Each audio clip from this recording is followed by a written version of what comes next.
एक नदी किनारे हरा भरा विशाल पेड़ था। उस पर खूब स्वादिष्ट फल उगे रहते। उसी पेड़ पर एक बदन रहता था, बड़ा मस्त कलंदर। जी भरकर फल खाता, डालियों पर झूलता और कूदता फांदता रहता। उस बंदर के जीवन में एक ही कमी थी कि उसका अपना कोई नहीं था। माँ बाप के बारे में उसे कुछ याद नहीं था, न उसके कोई भाई था और न कोई बहन जिनके साथ वह खेलता। उस क्षेत्र में कोई और बंदर भी नहीं था जिससे वह दोस्ती गांठ पाता। एक दिन वह एक डाल पर बैठा नदी का नजारा देख रहा था कि उसे एक लंबा विशाल जीव उसी पेड़ की ओर तैरकर आता नजर आया। बंदर ने ऐसा जीव पहले कभी नहीं देखा था। उसने उस विचित्र जीव से पूछा, अरे भाई, तुम क्या चीज हो? विशाल जीव ने उत्तर दिया, मैं एक मगरमच्छ हूँ। नदी में इस वर्ष मछलियों का अकाल पड़ गया है। बस भोजन की तलाश में घूमता घूमता इधर आ निकला हूँ। बंदर दिल का अच्छा था। उसने सोचा कि पेट पर इतने फल हैं, इस बेचारे को भी उनका स्वाद चखना चाहिए। उसने एक फल तोड़कर मगर की ओर फेंका। मगर ने फल खाया, बहुत रसीला और स्वादिष्ट। वह फटाफट फल खा गया और आशा से फिर बंदर की ओर देखने लगा। बंदर ने मुस्कुराकर और फल फेंके। मगर सारे फल खा गया और अंत में उसने संतोष भरी डकार ली और पेट थपथपाकर बोला, धन्यवाद बंदर भाई, खूब छक गया, अब चलता हूँ। बंदर ने उसे दूसरे दिन भी आने का नेता दे दिया। मगर दूसरे दिन आया। बंदर ने उसे फिर फल खिलाए। इसी प्रकार बंदर और मगर में दोस्ती जमने लगी। मगर रोज आता, दोनों फल खाते खिलाते गपशप मारते। बंदर तो वैसे भी अकेला रहता था। उसे मगर से दोस्ती करके बहुत प्रसन्नता हुई। उसका अकेलापन दूर हुआ, एक साथी मिला। दो मिलकर मौज मस्ती करे तो दुगना आनंद आता है। एक दिन बातों बातों में पता लगा कि मगर का घर नदी के दूसरे तट पर है, जहाँ उसकी पत्नी भी रहती है। यह जानते ही बंदर ने उलाहन दिया, मगर भाई, तुमने इतने दिन मुझे भाभी जी के बारे में नहीं बताया। मैं अपनी भाभी जी के लिए रसीले फल देता। तुम भी अजीब निकटू हो, अपना पेट भरते रहे और मेरी भाभी के लिए कभी फल लेकर नहीं गए। उस शाम बंदर ने मगर को जाते समय ढेर सारे फल चुन चुन कर दिए। अपने घर पहुंचकर मगरमच्छ ने वह फल अपनी पत्नी मगरमच्छनी को दिए। मगरमच्छनी ने वह स्वाद भरे फल खाए और बहुत संतुष्ट हुई। मगर ने उसे अपने मित्र के बारे में बताया। पत्नी को विश्वास न हुआ। वह बोली, जाओ, मुझे बना रहे हो। बंदर की कभी किसी मगर से दोस्ती हुई है? मगर ने यकीन दिलाया, यकीन करो भाग्यवान, वरना सोचो यह फल मुझे कहाँ से मिले।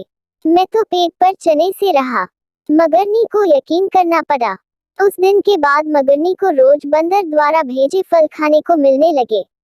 उसे फल खाने को मिलते यह तो ठीक था, पर मगर का बंदर से दोस्ती के चक्कर में दिन भर दूर रहना उसे खलना लगा। खाली बैठे बैठे ऊंच नीच सोचने लगी। वह स्वभाव से दुष्टा थी। एक दिन उसका दिल मचल उठा, जो बंदर इतने रसीले फल खाता है, उसका कलेजा कितना स्वादिष्ट होगा। अब वह चालें सोचने लगी। एक दिन मगर शाम को घर आया तो उसने मगरनी को कराहते पाया। पूछने पर मगरनी बोली, मुझे एक खतरनाक बीमारी हो गई है। वैद्य जी ने कहा है कि यह केवल बंदर का कलेजा खाने से ही ठीक होगी। तुम अपने उस मित्र बंदर का कलेजा ला दो। मगर सन रह गया। वह अपने मित्र को कैसे मार सकाता है? न, यह नहीं हो सकता। मगर को इनकार में सिर हिलाते देखकर मगरनी जोर से हाय हाय करने लगी, तो फिर मैं मर जाऊंगी। तुम्हारी बला से और मेरे पेट में तुम्हारे बच्चे हैं, वे भी मरेंगे, हम सब मर जाएंगे। तुम अपने बंदर दोस्त के साथ खूब फल खाते रहना।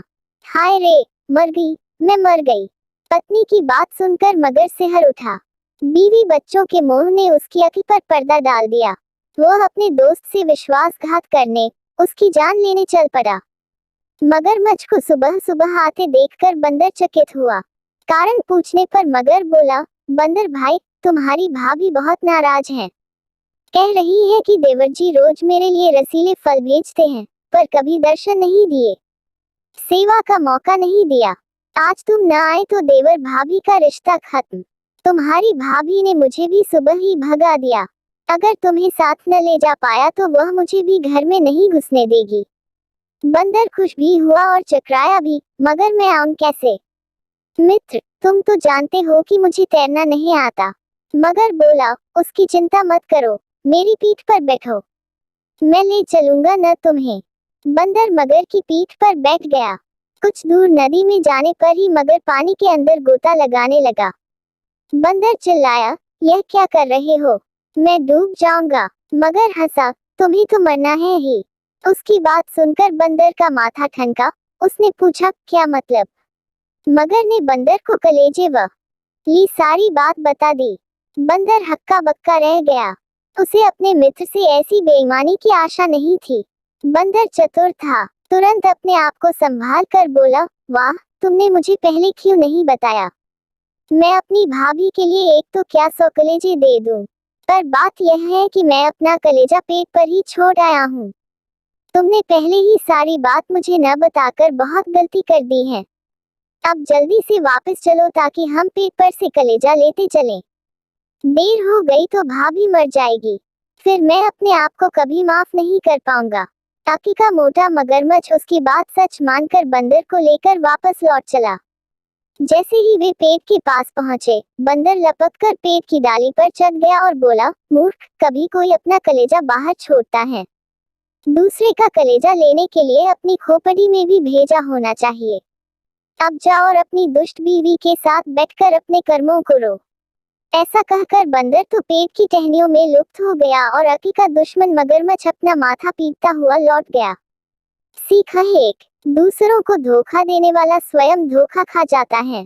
2, संकट के समय बुद्धि से काम लेना चाहिए।